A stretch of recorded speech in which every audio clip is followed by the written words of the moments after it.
Well, hello, this is Laura with Jot and Tittle Typewriters. Welcome to today's video. I am showing you a 1942 Royal Quiet DeLuxe, and just an interesting fact, this one was made during World War II, and most likely it was made for military use. They greatly scaled back typewriter production during that time and only produced for the most part, typewriters for military use. Very few civilian typewriters were made during a couple of years, and this was right in the middle of that. So, most likely this typed really interesting stories of World War II on it. I just love to sit and think about what this typewriter has produced, the stories that have been told on here, and that's just really interesting to think about. Okay, let's go ahead and take a look at this typewriter, and then I'll do a typing demonstration for you. If you want to just skip to the recap, you can hop to the end of the video. But otherwise, let's have a go.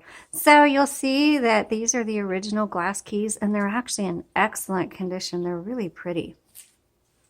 Oops, sorry. It's in fairly really good condition. There's a few places of wear on this particular one, but overall it looks like it's in really great shape. Up here is your carriage. The paper goes right here.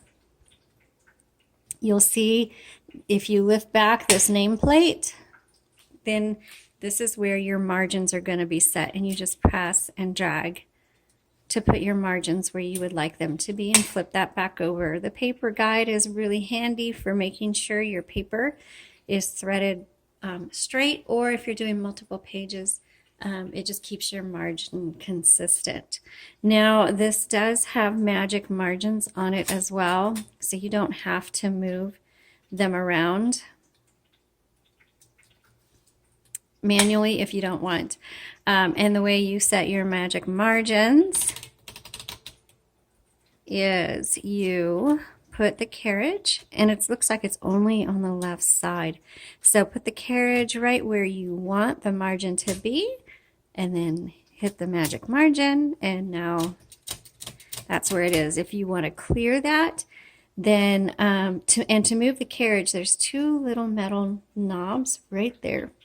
Pull that in while holding onto the carriage. That releases it, and it goes back and forth. Now, to release the margin, just bring that forward at the same time. That releases the margin, and now you can, don't let it go because it'll set the margin wherever you stop. So let's say it's right here, and that's where your new margin is, okay? So again, pull that forward to release, set it. Let's make our margin here now. We'll release it. And now our margin is here, okay? That's how that works. Now for tabs, the tabs are going to be on the back. So I'm going to flip this up. Oh, and I forgot my typewriter pad. I need to get that for my next video. Okay, so right here, here are your tabs sets. And they're not, you don't have to take them off. They're already on there. Again, you just press and slide, okay? These are a little stiff, but they do work. Okay, so now you can just set your tabs wherever you want. Let's put the typewriter back down.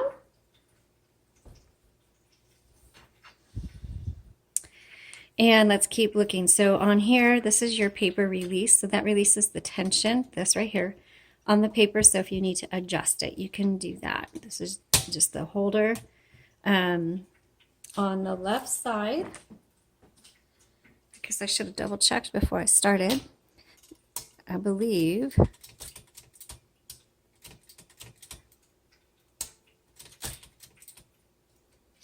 oh, nope. Okay.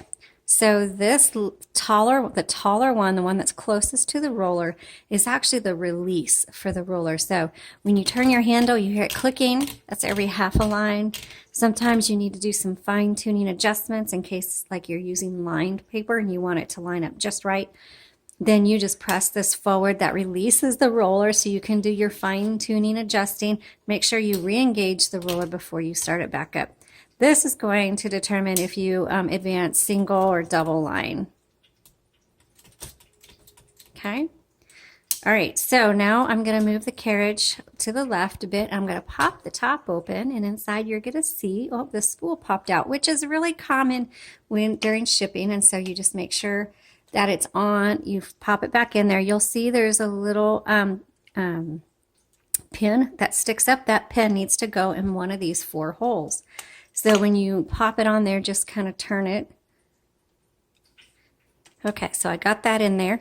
And then also just make sure you pay attention to how it's threaded through the guide wires. I will take up close images, so whether or not you purchase this one, if you click on the link, it'll take you to the product listing where you can look at the photos for it. This, and when you do replace the ribbon, make sure black is on the top, red is on the bottom. Now this is your ribbon reversal. You just go back and forth, and that is when you get to the end of the ribbon spool, you need to reverse the direction because there's plenty of ink in this ribbon. It's going to last you a really long time. So you'll probably end up reversing the direction dozens and dozens of times before you need to replace it. And so you just flip the switch. Touch control just determines how hard these type bars are going to strike your paper, and that determines how dark or light your font comes out. Here's your color selector. It's on red. You can put it on black. Stencil doesn't really do anything. You won't need it. And in fact, it looks like stencil is blocked from being used. Okay. So, oh, that's because you have to go down. There you go. That's why, because you don't use it very much. So if you want to use the stencil, you got to press down and over. Okay. Also on the keys, you'll see it has shift freedom. That means that it's like Smith Corona's version of the floating shift. So you'll notice that when you hit shift, the whole escapement, this is called the escapement, moves, not the carriage, which makes it for much smoother typing. Okay, so let's go ahead and do our typing demonstration. So you just slide the paper, I put it against the guide, and I just gently set it there, and then turn the handle, and that'll pull the paper right through. And then you just drop that bar down, and look, I did a really good job, yay! Okay, so we're gonna go here, and you know what, I'm gonna change my margins just a little bit. I'm gonna put it right here, so I'm gonna set it. And then the margin on this side, it's right there. I think I'm going to bring that in. So I'm going to pop this in and move my margin just a little bit over. There we go. Alrighty. So let's go ahead and type. I'm going to put it on red for the beginning. Now there's no number 1, so I'm going to use a lowercase l. This is a 1942 Royal Quiet.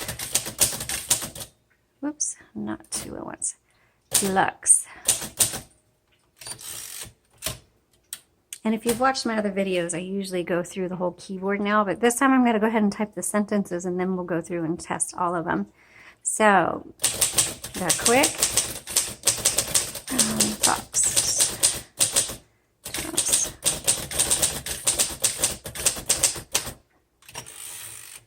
Oh, I've got it on double. I don't want it on double.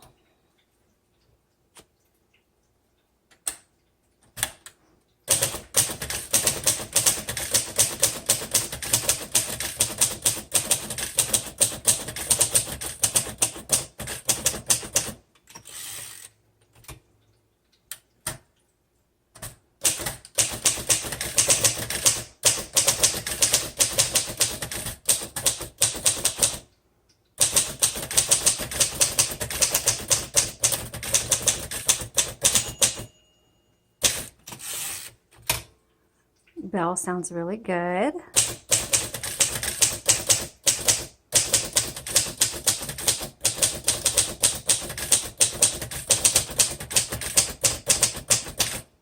Okay, so the font is smaller on this, but it's really pretty, and this types really well.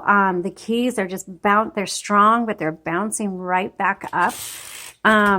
Really smooth. So this would be suitable for book writing longer projects, because I know a lot of you are avid writers, and so you're looking for a typewriter that you can get into the groove, that will really work with you and be a smooth typer. And so this does. I'm really impressed with how well this is working. So now let's go through all the keys.